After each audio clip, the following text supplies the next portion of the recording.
तो कहती है कि हमने तो इन्हें बुलाया नहीं, हम लड़की वाले हैं, ये लड़के वालों की तरफ से आए होंगे।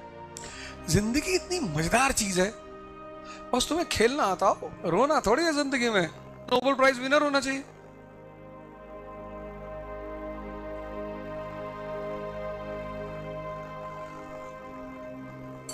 तीसरी चीज जो एजुकेशन के साथ जुड़ी है, बड़ी प्यारी चीज, बहुत प्यारी। मतलब तुमको पता है कि किस सिचुएशन में क्या करना है। सिचुएशन जो हैंडल करना होता है वो तुम्हें पता है। कॉमन सेंस है तुम्हारे पास, क्योंकि हर चीज तो किताब में लिखी नहीं है। अब तुम रैंचो के साथ दो घटनाएं मैं तुम्हें याद दिलाता हूं, वैसे तो कई घटनाएं, दो दिलाता हूं। एक, जब वो परीक्षा दे रहे होते हैं, एग्जाम, लेट हो जाते हैं, तो जब अपना आंसर शीट जमा करने आते हैं तो वो टीचर कहता है तुम लेट हो गया, हम तुम्हारा आंसर शीट नहीं लेगा।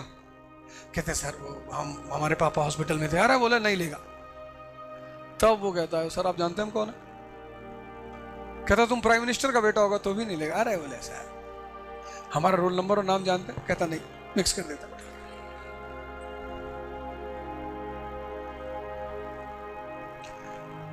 फरहान और राजू होते तो रोते, हमारा कॉपी नहीं जमा किया पापा पर भी। रोना थोड़ी है जिंदगी में।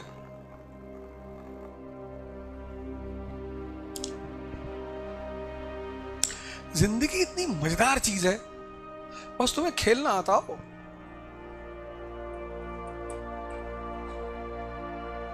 तुम्हें खेलना नहीं आता, तुम बल्ला पकड़ के पिच पे खड़े हो गए, गेंद कहीं उल्टी सीधी जगह लग गई, सर में लग गई, आंख में लग गई, फूट गई, आंख ही फूट गई। कौन बोला था लेके बैठ खड़ा होने के लिए? दूसरी सीन है जब वो डीन की बेटी की शादी में खाना खा रहे होते हैं, तो करीना कपूर बोलती है कि आप मेरे पापा को समझा देंगे प्लीज। हाँ बोला कहाँ है तुम्हारे पापा? कहता आपके जस्ट पीछे खड़े। पलटता है देखता डीन खड़ा हुआ है, कहता all is well, all is well, all is well. तो कहती है कि हमने तो इन्हें बुलाया नहीं, हम लड़की वाले हैं, ये लड़के वालों की तरफ से आए होंगे। कहता हम साइंस की तरफ से आए। क्या बात है? कहता हम साइंस की तरफ से आए। तो डीन कहता है will you explain it please?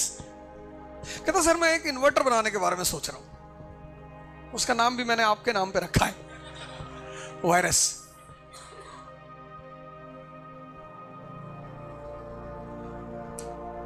चौथा फीचर उसका पर्सनालिटी जजमेंट, देख के पहचानना आदमी को।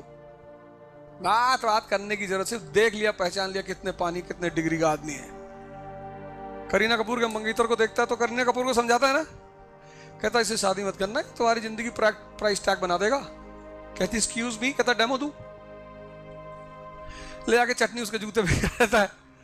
कहता $300, वो भी बेचारी बहुत चक्की रह जाती कि यार।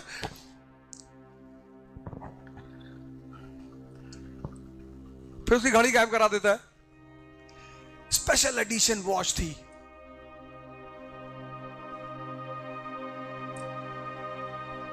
चीजें पैसे की हो सकती हैं, पर हर चीज कीमती हो। कीमत बड़ी प्यारा शब्द है, कीमत।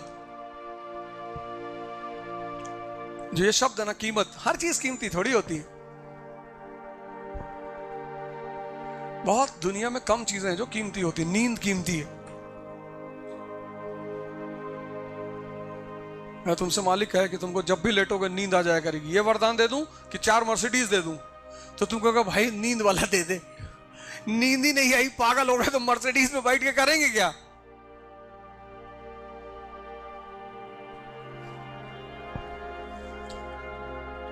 मालिक तुमसे कहते हाँ बताओ, जैसे ही लेटोगे नींद आ जाएगी, ये वरदान या 4 मर्सिडीज?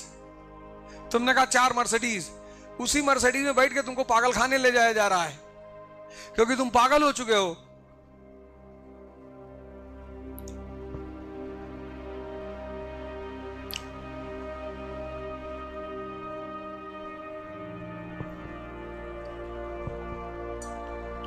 ये तुम देखो कि इतना दिन पढ़ने के बाद इनमें से कौन सा फीचर है जो तुम्हारे अंदर भी है। अगर चारों है फिर तो तुम बहुत ऊंचाई पे जा रहे हो। एक है तब तो बहुत अच्छा है, कोई नहीं है इसमें से तो पैदा कर लो, अभी कुछ बिगड़ा नहीं है, कुछ नहीं बिगड़ा, तो बहुत परेशान होने की बात नहीं होती। जिंदगी में जब भी चीजें समझ में आ जाएं, समझ लो वहीं से तुम्हारी जिंदगी शुरू होगी।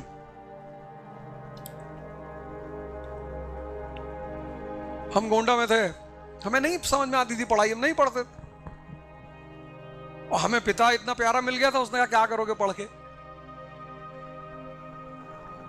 हमें लगता था क्या बात है यार, बाकी हमारे क्लास वाले मार खाते थे, हमारे पिता ने हमको कभी मारा ही नहीं। हमें उसको कहते थे पढ़ने में मन नहीं लगा, कोई बात नहीं, चलो पढ़ के कोई राजा थोड़ी हुआ है। हमें और कॉन्फिडेंस मिल जाता। अरे यार जाओ गांव चले जाओ, यहां चले जाओ, वहां चले जाओ,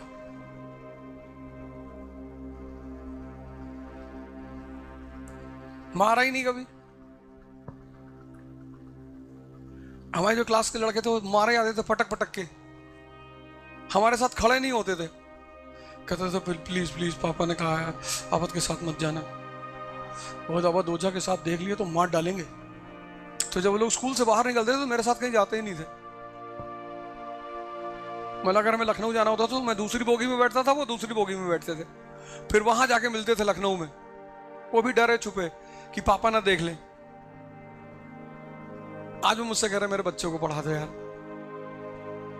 मैंने खतरा है सब बच्चे बर्बाद हो जाएंगे, होने दे यार, हम इतने पढ़ाई लिखाई किए क्या करें जिंदगी में।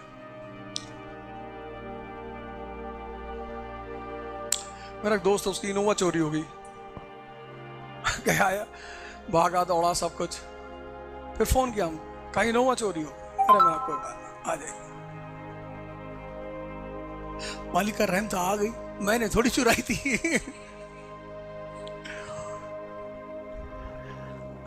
छोटी मोटी बातों के लिए मुझसे आके कहते हैं यार मेरा ट्रांसफर करवा दो यार, 7% मार्क्स।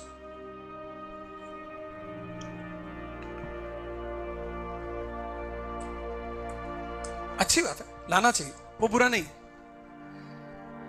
अगर आ रहे हैं तो लाना चाहिए, दिक्कत उसके आ नहीं रहे, वो रैंचो टॉप नहीं कर रहा है कॉलेज में, कर रहा है, लेकिन उसका अप्रोच कितना प्यारा है पढ़ाई के प्रति,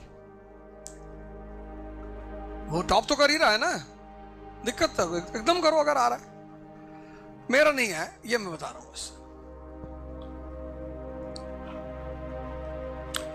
तो ये तो है एजुकेशन का खेल पूरा। एजुकेशन ये सारी चीजें तुम्हारे अंदर पैदा करेगी, क्यूरियोसिटी पैदा करेगी, एप्लीकेशन ऑफ नॉलेज, शिक्षा को लगाना कहां है, कॉमन सेंस पैदा करेगी, साहस पैदा करेगी, समझदारी पैदा करेगी, ये सब काम एजुकेशन का है। लेकिन कंपटीशन, अब ये मामला बदल गया, कंपटीशन, अब दोनों में बहुत फर्क है। एजुकेशन क्या करेगी, समझदारी पैदा करेगी, साहस पैदा करेगी, क्यूरियोसिटी, जिज्ञासा पैदा करेगी। Education is different, competition is different, दोनों के काम अलग अलग हैं, दोनों को मिक्स मत करना, अक्सर तुम दोनों को मिक्स कर देते हो, अक्सर तुम दोनों को मिला देते हो कि पढ़ रहे हैं, पढ़ना है ही नहीं, पढ़ लिए जितना पढ़ना था। एजुकेशन युद्ध है। मैं तुमको बहुत बड़ा एग्जांपल देता हूं, सॉरी, कंपटीशन।